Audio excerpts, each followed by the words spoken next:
कल जापान की राजधानी टोक्यो में ओलंपिक खेलों की शुरुआत होगी। कल ओलंपिक खेलों की ओपनिंग सेरेमनी होगी और ये पहला मौका होगा जब ओलंपिक्स के उद्घाटन समारोह को बहुत ही सादगी भरे माहौल में आयोजित किया जाएगा। इस समारोह में हर देश से बहुत ही सीमित संख्या में खिलाड़ी आपको नजर आएंगे। मेडल जीतने वाले खिलाड़ियों को मेडल्स को चूमने की इजाजत नहीं होगी। आपने देखा होगा पहले जब मेडल्स मिलते थे सेरेमनी में तो खिलाड़ी उसे सबसे पहले किस करते थे। वो फोटो आपने देखे होंगे, वीडियोस भी देखे होंगे, लेकिन इस बार वो इन्हें किस नहीं कर पाएंगे, छू भी नहीं पाएंगे और उन्हें ये मेडल खुद अपने गले में डालने होंगे। विदेशों से आने वाले दर्शकों को स्टेडियम्स में प्रवेश नहीं मिलेगा और जो स्थानीय दर्शक स्टेडियम में जाएंगे भी वो भी शोर मचाकर या चिल्लाकर अपनी टीम या खिलाड़ी का समर्थन नहीं कर पाएंगे। दर्शकों को सिर्फ तालियां बजाने की इजाजत होगी और ऐसा इसलिए क्योंकि अगर लोग शोर मचाएंगे या चिल्लाएंगे तो फिर उनके मुंह से निकलने वाले ड्रॉपलेट से वायरस के फैलने का खतरा होता है। खिलाड़ियों को क्वारंटीन में रहना होगा और उन्हें बिना वजह अपने कमरों से निकलने की इजाजत नहीं होगी। सोचिए कैसा ओलंपिक है।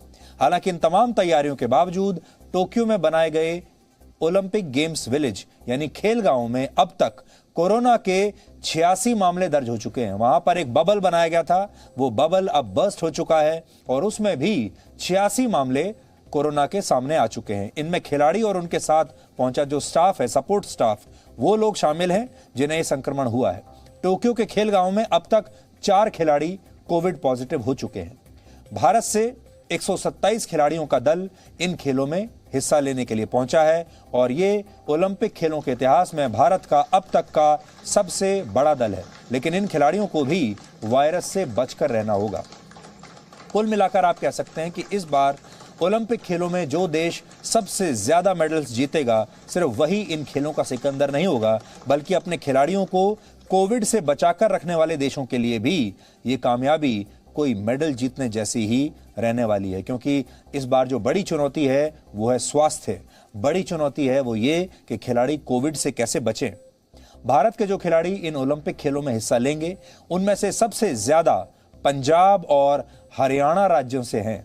कुल 127 खिलाड़ियों में से हरियाणा के 31 और पंजाब के 19 खिलाड़ी हैं। यानी भारत के इस दल में 40% खिलाड़ी सिर्फ अकेले इन्हीं 2 राज्यों से आते हैं।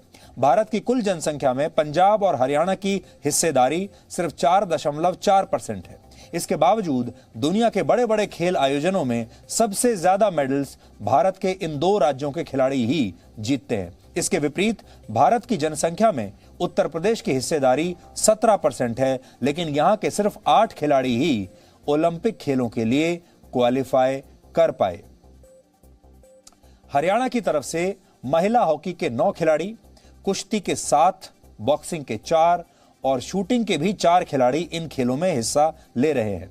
पंजाब में पुरुष हॉकी टीम के 11 खिलाड़ी, महिला हॉकी टीम के 2, निशानेबाजी के 2, बॉक्सिंग का 1 और एथलेटिक्स के 3 खिलाड़ी ओलंपिक्स में भारत का प्रतिनिधित्व करेंगे।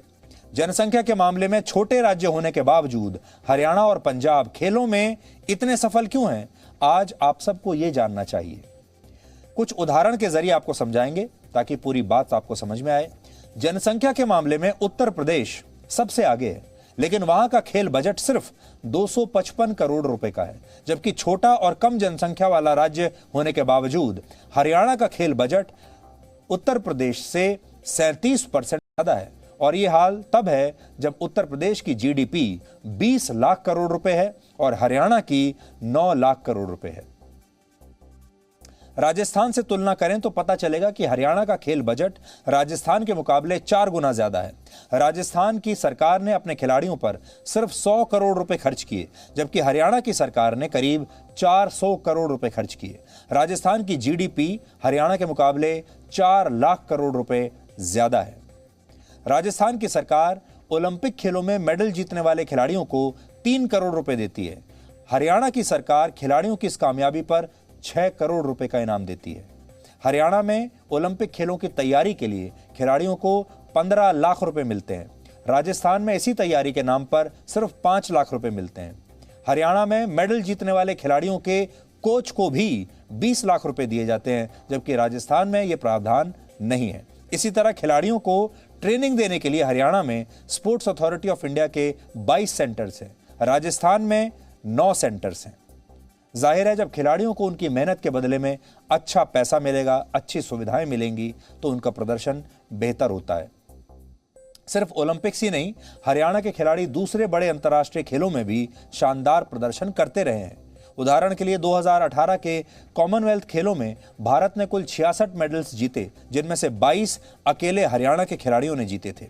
हरियाणा और पंजाब के खिलाड़ियों के इस दमखम के पीछे इन राज्यों की कृषि वाली संस्कृति का भी एक बड़ा रोल है।